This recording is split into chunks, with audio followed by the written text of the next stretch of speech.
Hello and welcome to the Pork and Knuckles Show, where we take a bite out of the movies. Literally. And today, we're going to sink our teeth in one of the biggest film franchises of all time, one of the biggest book franchises of at least the last century, Harry fricking Potter. And fun fact, fricking is really his second name. But first... Middle name. Harry.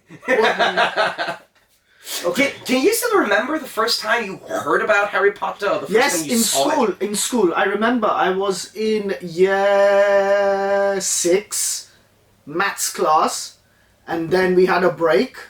So I was 11 years old at that time, and our teacher said, right, school project, we are going to go and watch Harry Potter and the Philosopher's Stone in the cinema. Oh, good. School trip. And then you're going to write an essay on it. And my regret was that I don't want to write an essay.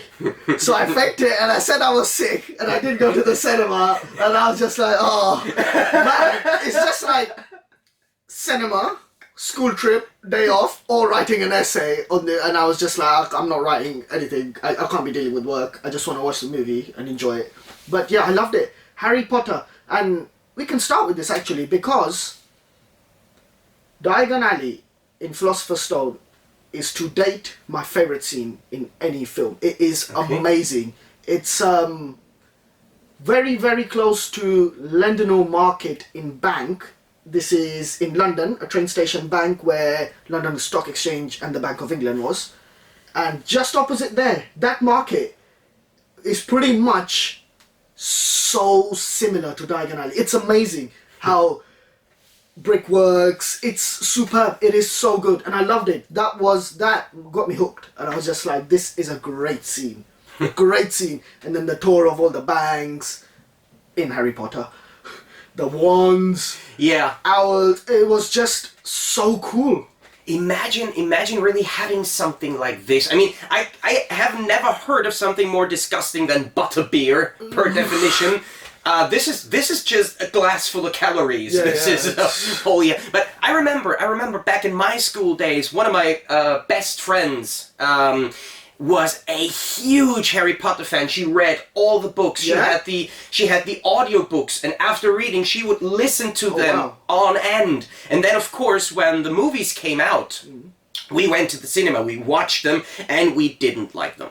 Because it's always the problem when you read the book. Yeah. First of all, you have a thought how the characters are supposed to look, how the characters are supposed to be. And you have to add in the fact that the production wanted to make the actors really look like their counterparts from the books, but that didn't work because I think Daniel Radcliffe, his eyes should have green-colored contact lenses, but his eyes reacted strongly to them, and Emma Watson should receive fake teeth but couldn't speak with them, so these ideas were scrapped. And of course, for me as a kid, it was still like, no, this is not my Harry Potter. But they right had to now, cast Lily for this because Harry couldn't wear green contacts, and because the constant reference of you have your mother's eyes, they had to cast somebody whose eyes looked like Daniel's eyes. Yeah. That's how much influence. That's it. That's Harry Potter. Yeah, and for me, the thing is, I read the first 4 Harry Potter books, and I didn't like the movies. Apart from the third one, because I think Alfonso Cuarón is an amazing director, and he went so far to go above and beyond the book and made a great ride. But then I hated the 4th one. The 4th one for me was the worst Harry Potter movie, because I sat in the cinema and I even thought the actors are not even looking in the same directions the special effects are on screen. This movie was broken. And then I hated the 7th one. I think it was the worst one. I made an interesting decision, because I found out, okay, I like the books, I hate the movies. Let's not read the other books, so maybe I like the movies more. And this worked. After the 5th movie, I like the films more, and especially they take less time than books. I have no time for books, sadly. It's I liked it. 7th one was the worst one for me. I watched it in the cinema and everything was dark, and I'm just like, turn on the brightness. I know it's the movies get darker and darker and darker as the books progress Yes. as well. Voldemort's evil takes over.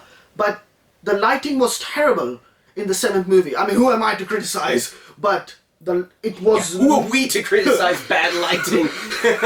We have construction site lamps hanging next to us. But, the 8th was good. And who was it? Well, who was it? JK Rowling.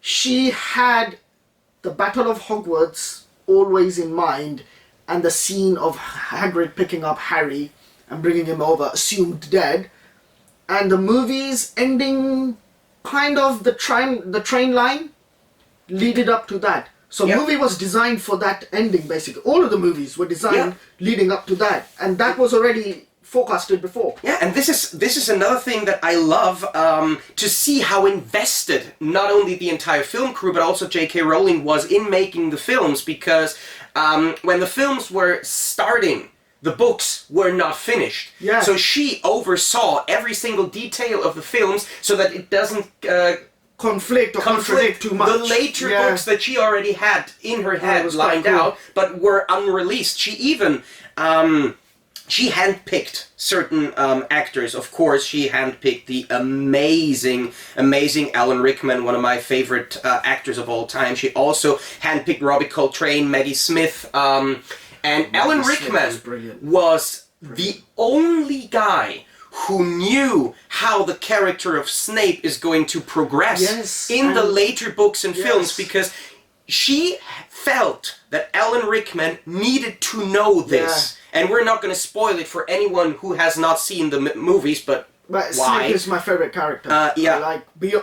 Hands down, Snape is such a great character. It's superb. Yeah. And Alan had a way of nicking props. So he had the coat, he had the wand, and it was just like, wow, it's so cool. And he slyly took it away. I mean, why not? Harry Potter is... Yeah. You're going to do it. But his acting was on a different level too. And it changed. Half-Blood Prince, you had doubts, whose side is he on? The moment of his death, I think, was the pinnacle point of Harry Potter. And great thing doing superb. this, not spoiling anything part. No, everyone has seen these films. That point was, and it was a great movie, even after he died, he gave the tear, gave the memory, and that memory pretty much put everything together, and then Harry realized he's the last Horcrux. Speaking of the third movie, because Richard Harris, the actor who played Bumblebee before, sadly passed away, and Sir Ian McKellen, who played Gandalf, turned down the role of Dumbledore for two reasons. He said he already has enough trouble living up to one legend, and the second fact, which is amazing, is he felt that taking the role would be inappropriate towards Richard Harris, because Harris once called Ian McKellen a dreadful actor. So having this much respect for someone else who does not like your work, to turn down one of the most profitable role in his entire career. Profitable. It's like you'd have Gandalf and Dumbledore, and it'll be like, wow, because those two are the greatest wizards in movies. That you can't go anywhere near. There's nothing comes close. And we look at it. I think 5th and 6th movie was. I'm combining it because it was a learning process as well, and you could see Harry. Well, he found the book, the Prince, but Harry learned how potions worked, and that was interesting, because that was his weakness, and suddenly he became a genius at it, because Hermione was always good at this stuff. But he found a book where Beans, for example, crush him. It's just genius, and it was interesting that they revealed Snape was the Half-Blood Prince right at the end of the movie. He's like, don't try and use my spells against me. And he was like, who? They have reveals. They have made great reveals. I love the great reveal at the end of Chamber of Secrets, for instance, with Tom Riddle. And one teensy tiny backstory that maybe no one apart from me cares about, but Je suis Voldemort and I am Voldemort. Those are the anagrams of Lord Voldemort. In 3 different. I think they had one in each different movie in a different way? Sorry, that's a random. Yeah, Continue. no, because when we go to the age ratings of the movie, the first Harry Potter was rated 6+ in Germany, Okay. Originally, which I still find baffling. But then for the second movie, well, from the third movie on, they were all rated 12. Yeah. But for the second movie, Warner Brothers had this brilliant idea of just cutting out 2 minutes of the movie to make it a rated 6 movie. So parts of the spider scene, parts of course, the finale were missing from the original theatrical cut in Germany, and also the first DVD releases of the film in Germany were cut. So people like me had to import the old DVD from Switzerland, because that at the time was the only way to see this movie in the uncut German version. And only when Blu-ray hit the market, they released the film in its uncut form in Germany, which is rubbish, to say the least. Great description. Yeah, and speaking of the third movie, since this is always my go-back-to movie, I love Alfonso Cuarón. You remember him, of course, as director of movies such as Gravity, Y Tu Mama Tambien, Roma, and he has this self-inflicted thing that he does not curse in front of the kids on the set, but he still played tricks on them. And that was awesome. There was one scene, the sleeping bag scene. You remember it in the third movie? Where Daniel Radcliffe was sleeping in the sleeping bag, and Alfonso Cuarón hid a remote-controlled whoopee cushion in his sleeping bag and constantly started to make fart sounds. And Daniel had to stay in character while everyone else around him was laughing their asses off. This is superb. I think, Which I love. Well, I like Sirius Black a lot. Of course. I love him. And, you know, the way he spoke out of fire was quite cool as well. And he's like, Harry, Harry. Always trying to look after Harry. Of course, Harry Potter is happy movie because of the ending, but it is a tragedy because Harry has no family. His only discovered family within the movies also becomes dead, sacrifices himself. So, because Voldemort couldn't touch Harry, because his mother sacrificed herself, and that gave her protection, Sirius Black also sacrificed himself. How many people sacrificed themselves for Harry Potter specifically? And basically, he was... I don't get it. Why was he... He was untouchable from Lord Voldemort. Lord Voldemort could not physically touch him.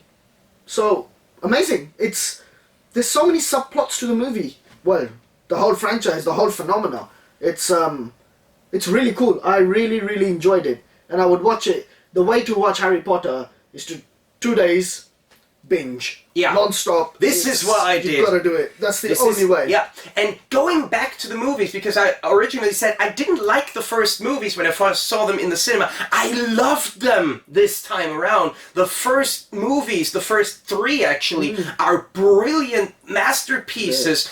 Crafted geniuses. by a genius of Chris Columbus with amazing music, with amazing actors. I love Daniel Radcliffe Very as an magical. actor. I know but it's very magical. The feast in Hogwarts, it's a great. The visuals are brilliant. Only the 6th movie received an Oscar nomination for Best Cinematography, but I think the visuals in these movies are amazing, and I love Daniel Radcliffe to death. I love the fact that he is taking his Harry Potter fame and doing what he likes. If you go through Radcliffe's filmography right now, he made an amazing film called Horns, where he's basically the devil, and the last film he starred in...